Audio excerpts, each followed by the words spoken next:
Why does a timing belt cost $1,400? Isn't that a bit high? Let's find out why. Let's get started.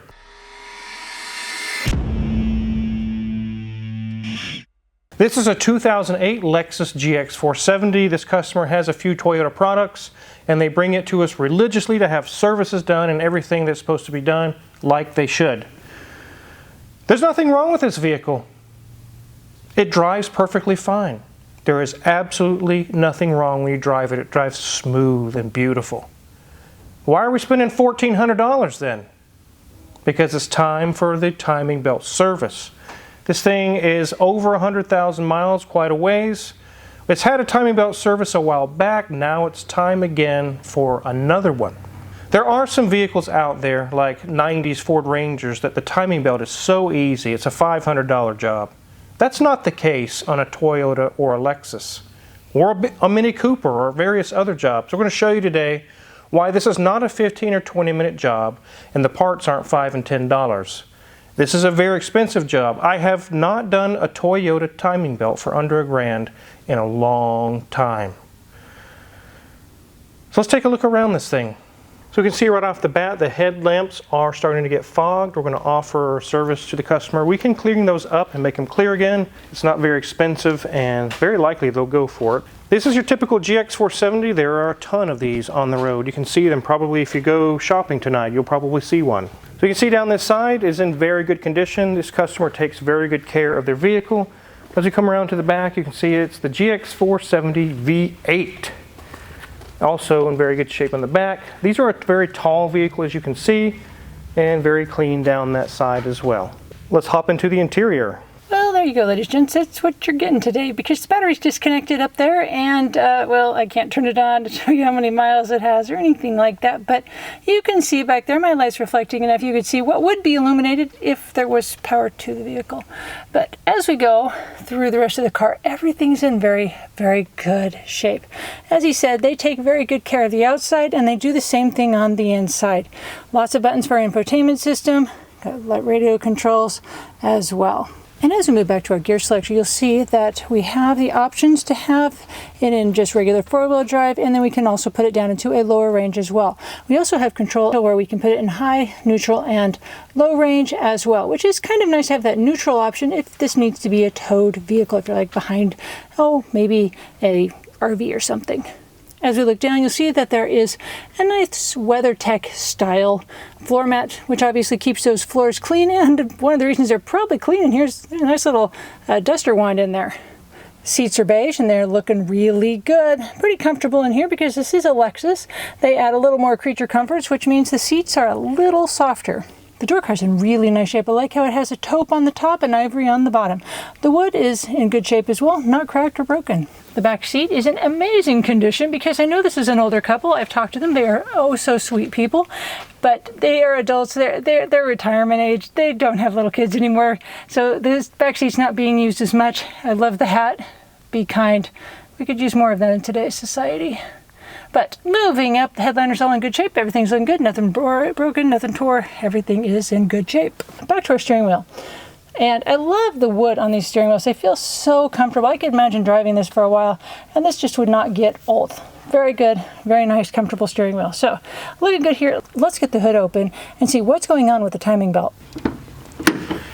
Here is our 4.7 liter V8. We have a few things apart. We're going to be showing you all what has to be done just to even get to the timing belt. These have about 260 horsepower, about 260 pounds of torque. And other than the timing belt water pump service, you rarely ever have to do anything to them. They can go 300, 400, 500,000 miles if you maintain them. Timing belt, water pump, oil changes, all those maintenance items that need to be done.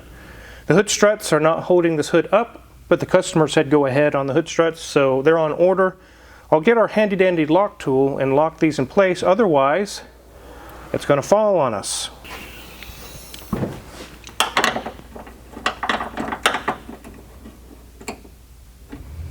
And again, those are on our Amazon affiliates link in the description below. A lot of the tools we use in the shop are for sale there. If you get we get a small cut if you purchase anything. So when you go to dive into this timing belt, which like I've mentioned is not a 15-minute job, it's hours. There's so many things that are stacked on top and all around the timing belt that you have to take all the bolts, all these parts and pieces off to even get down to it. But before you can even get those parts off, you have to take the belly pans off to get down below. I'll show you why here in a minute, but let's go ahead. I'll go grab the table of parts. We'll start showing you some of the things that came off just to get where we're at. So here we have the table stacked full of parts. They're in 2 layers. We haven't taken everything off yet, but the first layer is just a lot of the plastic sheets and covers and things just to get down to some of these parts. You have to take this off, which just goes right here. I'll show you why here in a minute. So we've got that off. Here's another side engine cover that goes in the engine bay. The actual engine cover that goes on top of the engine, VVTi. Looks like something you could wear, Mrs. Wizard. If you're a transformer. Yeah. Here's our intake air duct. Move that out of the way. Now that we've got all those off, now we can take this stuff off. Our fan shroud, which is this black plastic piece here. That doesn't come out very easy without those other pieces removed first. We have our thermal clutch and fan. Here's our belt. Obviously that had to come off. Coolant reservoir out of the way, which was mounted up by the fan shroud. Here's our little timing covers that allows us to see some of the timing belt, just like you saw here a minute ago. But that doesn't allow you to take the timing belt off. All you can see is the left and right upper portions and tons of nuts and bolts all stacked along the side here. That's phase 1. Now we're going to get into phase 2. We still have more tear down just to even get to the timing belt. Let's go to phase 2. So I didn't drop anything, but I'm going to use this magnet here, this extendable magnet, kind of backwards. The magnet's over here, but I'm going to hold it by the magnet so I can point to things and show you guys some of the things that are in the way before we can even get to the timing belt. We have a power steering pump with its pulley, which is removed now, that's kind of out here in the way. We have this bracket that holds a pulley. You can see the timing belt goes through the bracket. You can't just pull the belt off. You have to first remove this bracket. Here's also where the fan mounts. This is its own bracket, which, as you can see again, is all mounted around the timing belt. You can't just pull the belt out. I guess you could cut it, but how are you going to get the new one in? We can also remove this thermostat housing that helps get down to the timing belt easier, and access is improved. To get this bracket off, you have to first unbolt the AC compressor. You can see where this mount is. It bolts to the side of this, which has to be done from down below, which means more tear down. Let's raise the vehicle. So these 2 heavy metal panels are not chintzy plastic. They're right above my head and a little bit further back. You have to get these off, drop them down and out of the way so I can show you how you get to the AC compressor. But before we do that, there's another part of the phase, drain the coolant. And it can get kind of messy. There's a little drain hose up here, and you know how it always goes. You intend to put a nice catch can to catch all of it, and it gets on framework and it goes all over the place. It kind of explains a little bit of a mess. That's part of working on cars, it happens. So you got the underbellies removed, coolant's drained. Now we can get over here to the AC compressor to unbolt it from that bracket I showed you. So right where this orange wand is going, you can see there's a bolt hole. There's 4 of them, 3 or 4 of them on this AC compressor. You have to go down below and unbolt them. Now we can lower the car back down and continue on our parts removals.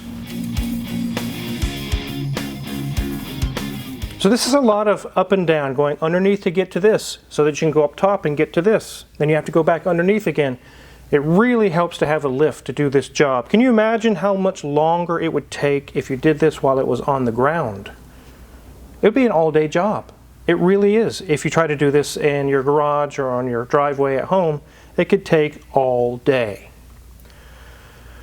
So we've got the AC compressor unbolted. Now we can remove one of the 3 or 4 brackets that are in the way, stopping us from getting the timing belt off. We've got that bracket off. Here's where our fan clutch goes on this little flange here.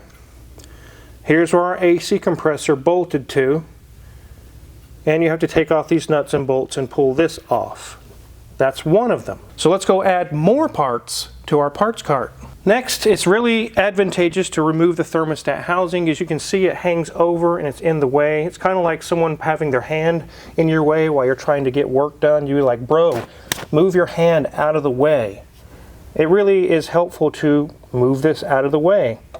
There's a little O-ring here. Look at that, how it opens it up in there. You can start seeing more of the timing belt. Another addition to our parts cart. There's also some hoses and a few other things that have already been removed, which is also on the cart. But the next thing we're going to remove is the power steering pump. The customer wanted a power steering flush, so we're just pulling it out and draining everything out of the pump.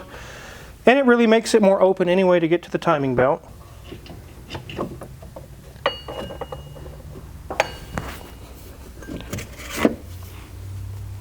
There's our little power steering pump. More parts on the cart. Just wait. There's always more.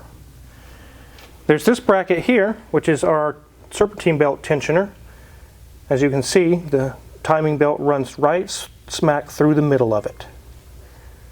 Well, that's not going to work. So you have to unbolt the alternator and again go back below the vehicle and move it out of the way so you can easily remove the alternator. Set it to the side. Now, with the alternator fully removed, we're allowed to get the bracket off because it mounts behind the alternator on this stud.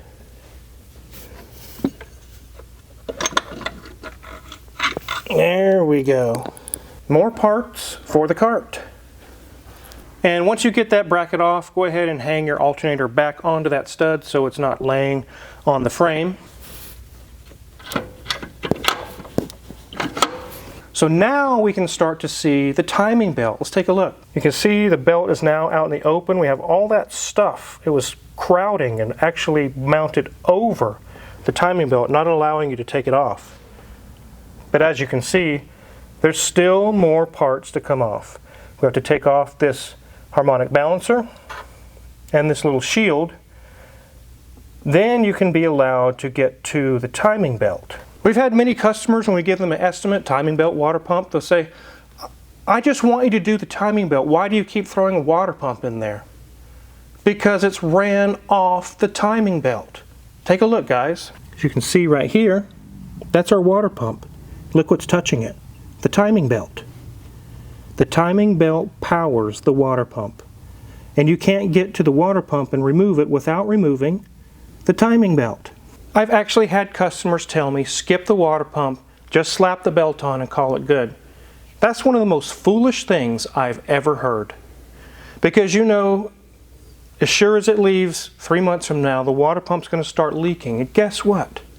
Everything I just showed you has to be done all over again, a second time, to get the water pump off.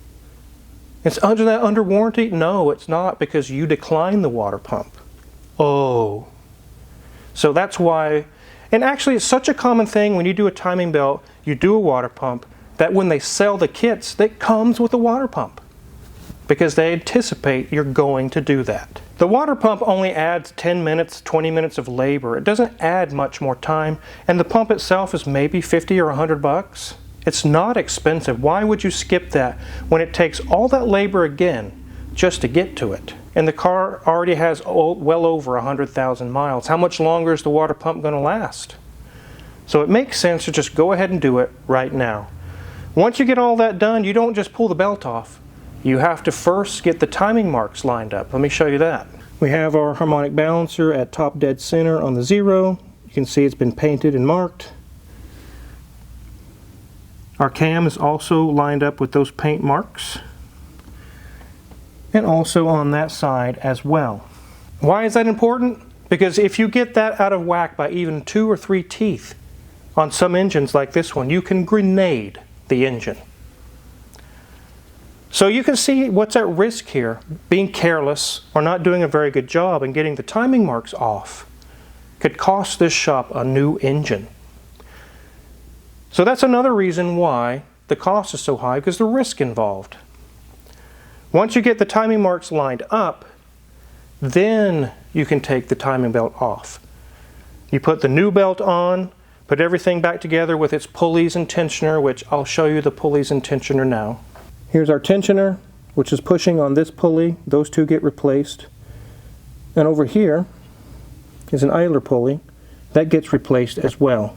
And why do we replace those? Because the kit comes with them and they have mechanical bearings that fail with time.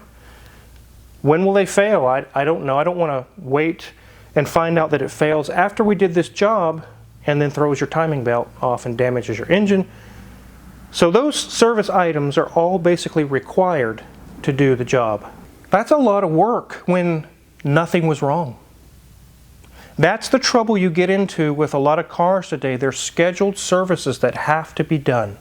If you skip them for too long, damage could happen that could cost you tens of thousands of dollars. And it's very easy to get into the mindset, I don't have the 1400 right now. It's running just fine. It runs perfect. Why would I tear it all apart? Because it's time. That's why. It's not just Lexus or Toyota that has timing belts. There's Volkswagen, there's Audi, there's tons of cars out there that have timing belts. The alternative is timing chains, which they do last longer. They don't really have a service interval as far as tearing it all apart unless they get a lot of miles on them. But today's cars are made so chintzy and so cheap, and if you skip oil change, a lot of the plastic guides and pieces that the chain runs on will break into pieces. And we have a lot of engines like the GM 3.6 where there's tons of timing chain problems, Volkswagen 2.0s. Lots of timing chain problems. So timing belts does require a little bit more maintenance, but it's less messy and actually a lot quieter.